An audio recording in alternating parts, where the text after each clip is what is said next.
Berikutnya kita bahas Revolusi Xinhai dan awal Republik Tiongkok. Revolusi Xinhai pada tahun 1911 mengakhiri dinasti Qin dan menandai awal Republik Tiongkok. Periode ini ditandai dengan pengadopsian sistem hukum barat, termasuk hukum pidana dengan tujuan untuk memodernisasi Tiongkok. Lanjut hukum pidana di era modern Republik Rakyat Tiongkok.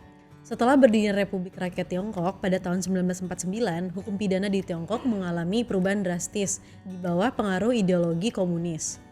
Hukum pidana pada masa ini sangat dipolitisasi dan digunakan sebagai alat untuk mengendalikan oposisi. Kemudian setelah reformasi ekonomi pada akhir 1970-an, Tiongkok mulai mereformasi sistem hukumnya termasuk hukum pidana. Pada tahun 1979, hukum pidana Tiongkok yang baru diundangkan menandai awal dari reformasi hukum yang lebih komprehensif. Nah, kesimpulannya, perkembangan hukum pidana di Tiongkok mencerminkan perjalanan panjang dari sistem hukum yang berakar pada filosofi legalisme dan Konfusianisme hingga modernisasi dan reformasi hukum di era Republik Rakyat Tiongkok.